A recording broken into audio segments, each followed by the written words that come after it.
Sean Payton just took the Denver Broncos job. Have you seen the money on that yet? For God No. only knows how much money. What would be your guess? 5 years, $25 million a year. 5 years, $25 million a year. So like $125 million contract. I mean, I would say. Remember, wasn't the initial story he wants 20 to 25? Wasn't that the story out of New Orleans? I just think all these college guys are signing 80 to 90 million. Like, to me, Sean Payton's number is well above that. Yeah, I mean, the Broncos people are rich. Now, part of it, those guys are signing 10-year deals, right, because of recruiting. So it's a little different than NFL coaches. I do wonder, would he want a longer contract than Russell? Every coach that coaches Russell loses their job. I also think if you're an NFL coach and you're already super rich, and if things get weird, you could always, a guy like Sean Payton could get like a third job. Unlike college, you wouldn't want to sign like a 9-year contract. Yeah, he might want to leave them. He could just sign a 4-year, $100 million contract. Like right now, he's stuck, right? Like they had to trade a first and a second. His team is worse because he was under contract with the Saints. His team is worse because they had to give up picks. Do you think that's fair? Like, it's one thing if you just fuck me and quit and I don't have a coach or whatever. You hired another coach who was on his staff that he brought. Like, you guys have moved on. I understand some compensation, but this notion that like they kind of got to hold him hostage. You're not paying him anymore. I would get it if you're paying him. I don't know. I mean, I don't get it. Love it. At the same time, he signed a contract that he just decided like we're going to suck. I don't want to be a part of this. Like, did they front load, did they, like, how much they gave him a lot of money, partly because like, yeah, you're going to be our coach for the next X amount of years. Right. If that's what they did, but if I'm just paying you by year, once I retire, you don't owe me any more money.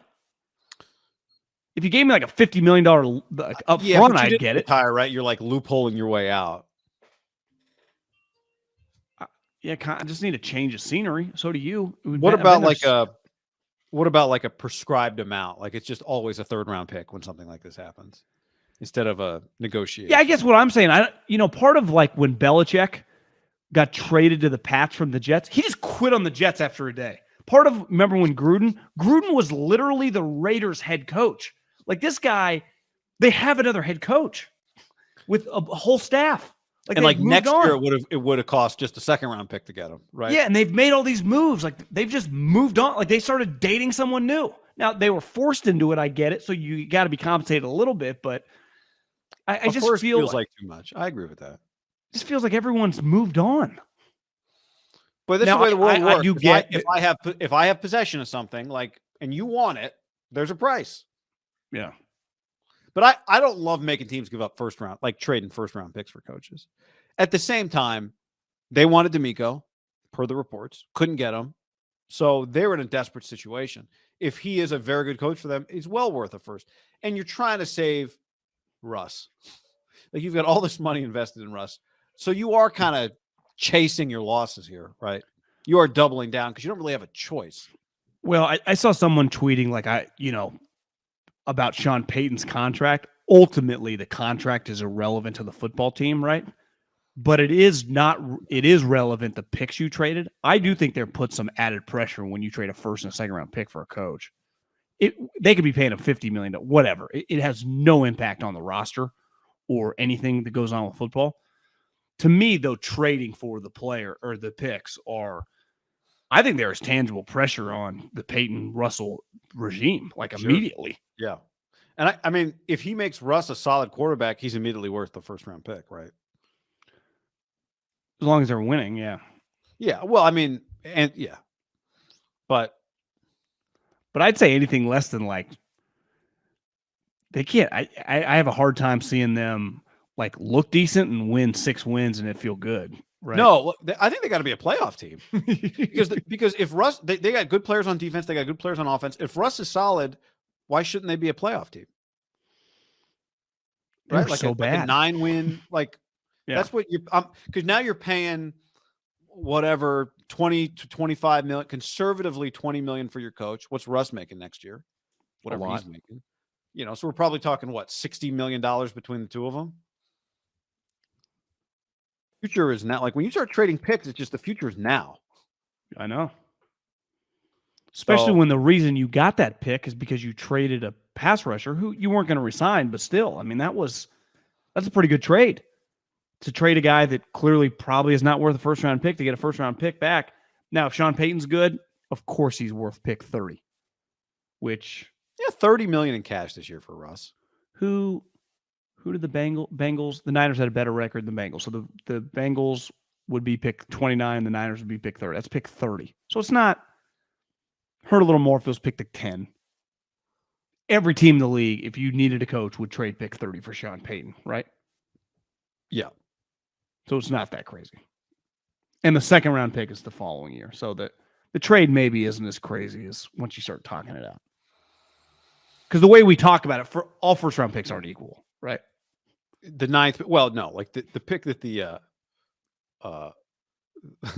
like the Saints would happily swap the pick they just got Well, if I tell you, hey, guy, for the one they sent to Philly. I totaled my car today. You'd be like, oh shit, are you okay? I'd be like, I'm completely fine. You're like, how's the car? It's like, it's done. Well, if I told you it was, 1987 Pinto, worth nothing, you'd be like, no big deal. Pinto. I saw yesterday or a couple days ago, right here in the parking lot, there was a Lamborghini. The guy was walking by who I kind of got to know. I'm like, how much do you think this thing's worth? And he kind of looked at it. I knew he was a car guy. I guess about $500,000. Oh, it's not his car. No, it's not his car, but we were kind of looking at it, and I could tell he kind of knew his cars.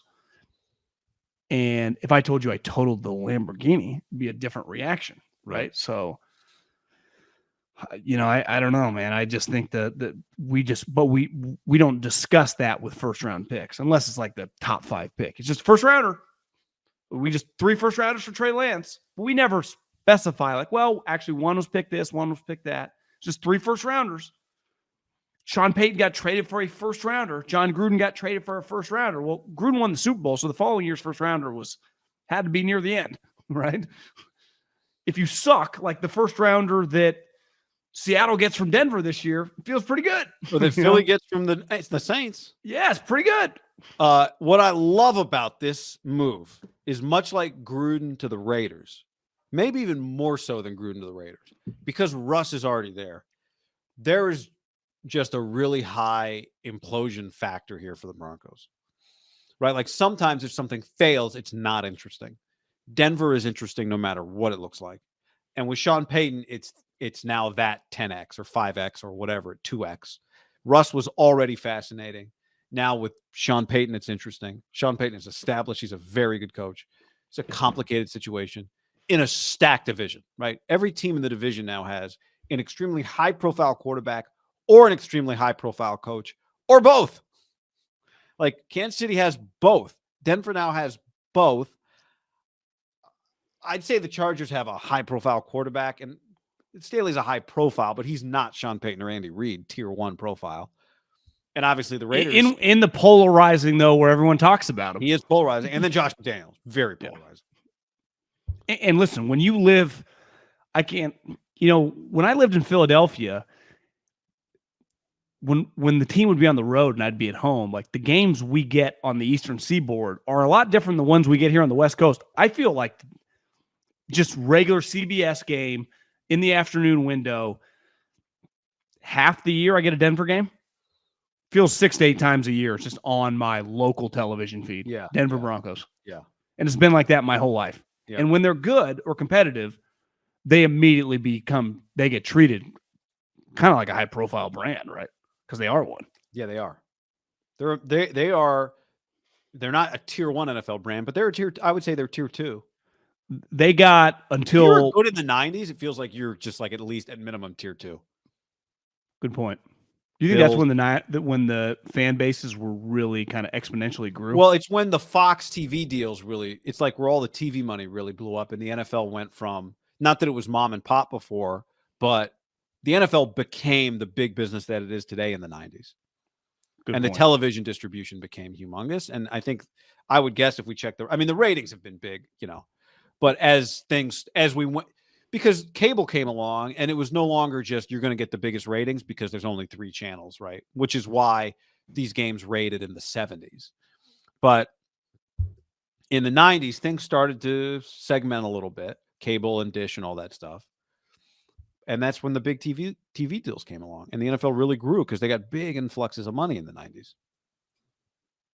It feels like Monday Night Football has been going on for a long time. But Monday Night Football in my youth, I feel like I saw a lot of Chiefs, a lot of Broncos.